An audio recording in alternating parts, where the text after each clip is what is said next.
नमस्कार, आप देख रहे हैं पहरेदार भारत न्यूज और इस वक्त हम मौजूद हैं सिरसा के बी ब्लॉक में माता दुर्गा के मंदिर में। आपको बता दूं कि कल से जो चैत्र नवरात्रि का त्योहार है वो कल से आरंभ होने जा रहा है। भारत में काफी इसे धूमधाम से मनाया जाता है। जो इसमें सभी भक्तगण हैं माँ दुर्गा की पूजा में लीन रहते हैं, उपवास रखते हैं।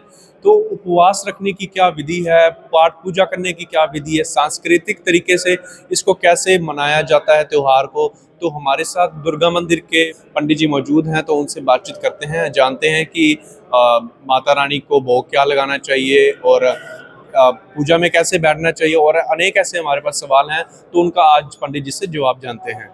कल से चैत्र नवरात्रि शुरू हो रही है। हाँ जी।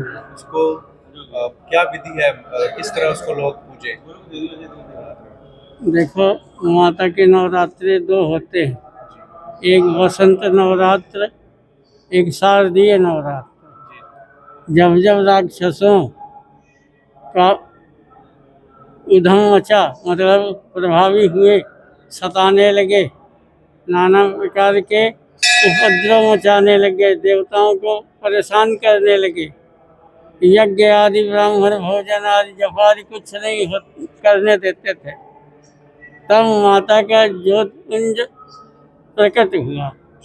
सभी देवताओं ने मिलकर के उनको एक एक अस्त्र दिए। किसी ने त्रिशूल, किसी ने गदा, किसी ने भुसुंडी आदि अस्त्र शस्त्र प्रदान किए। उन अस्त्र शस्त्रों को लेकर के माता ने 9 रूप रखे। क्रम से आता है, प्रथमम शैल उत्तरी चा, द्वितीयम ब्रह्मचारिणी, तृतीयम चंद्र घंटेति, कुसुमांडेति, चतुर्थकम पंचमम स्कंदमातेति, षष्ठम कात्यायनीति च, सप्तमम कालरात्रि तो महागौरीति चाष्टमम, नवमम सिद्धिदात्री च, नव दुर्गा प्रकीर्तिता। इस तरह से 9 रूप रख करके माता ने सभी भक्तों की कामना पूरी की। और शारदीय नवरात्र आश्वज के महीने में आते हैं और वसंत नवरात्र कल से प्रारंभ हुए हैं। 30 मार्च से लेकर के 6 अप्रैल तक ये उत्सव मनाया जाएगा। 9 देवियों के 9 रूपों की पूजा भक्त लोग करेंगे। नाना प्रकार के भोग आदि लगाए जाएंगे, माता को जगराते होंगे, चुन्नी चढ़ाई जाएगी। हर साल जैसे नवरात्रि में कोई एक नवरात्रा बढ़कर आता है, कभी कम आता है, तो उस पर क्या कहना चाहेंगे? ये तो जैसे 365 दिन होते हैं साल में, इसी तरह हमारे हिंदू पंचांग में भी 365 दिन होते हैं। कभी एक तिथि घट जाती है तो अगले महीने में एक बढ़ जाती है।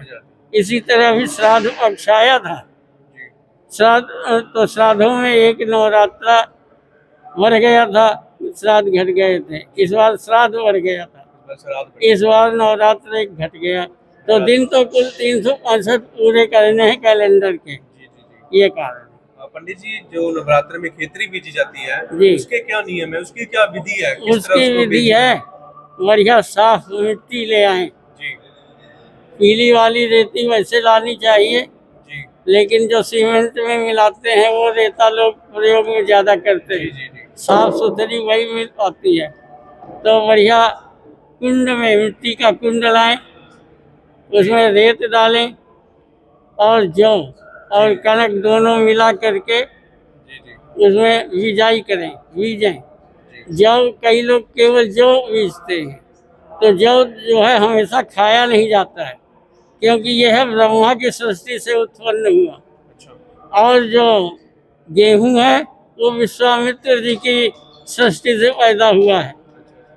गेहूं ज़्यादा मात्रा में होता है और जौ कम में, तो खाने के लिए पूरे संसार का भरण पोषण कनक से ज़्यादा होता है, गेहूं से। इसलिए गेहूं और जौ दोनों मिला करके बिजाई करनी चाहिए।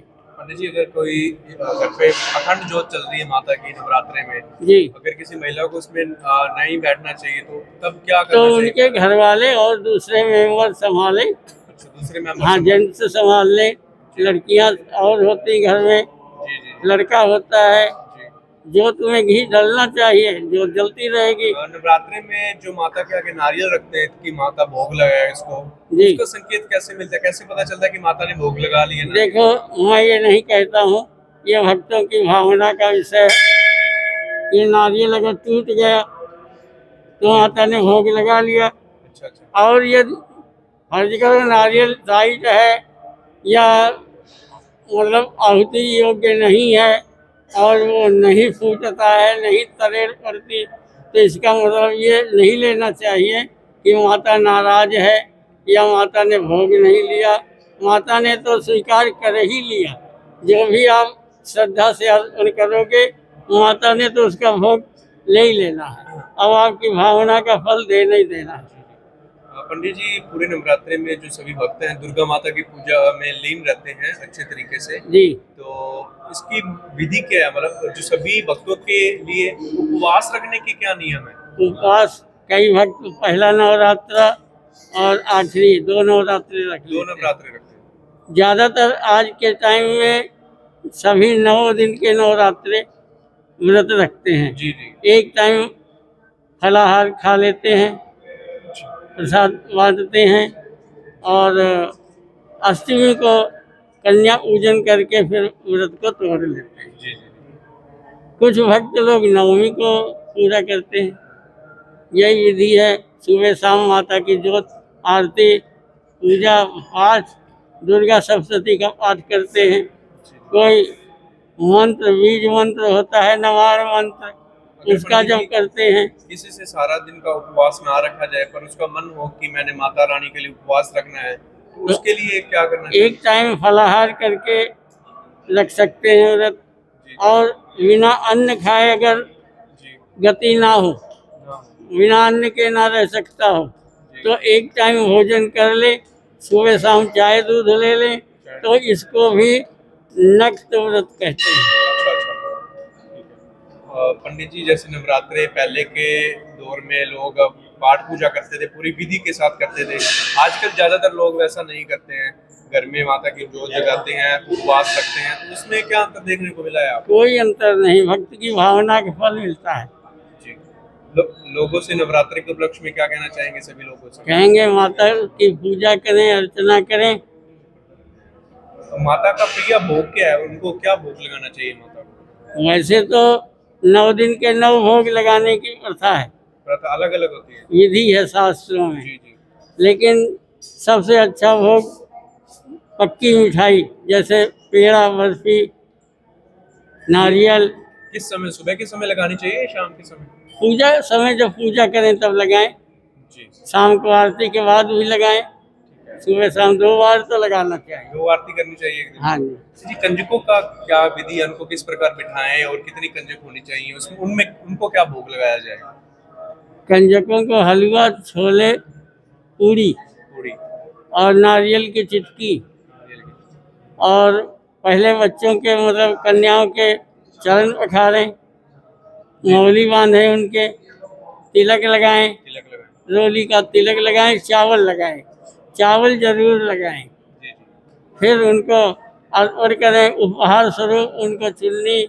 आजकल बच्चे पढ़ाई लिखाई का सामान, कोई फ्लेट, उपहार खेलने वाली, जैसे कंजक, उस हिसाब से कितनी उम्र तक कंजकों लड़कियों को बिठाना चाहिए, कंजक में बैठना चाहिए या उनको?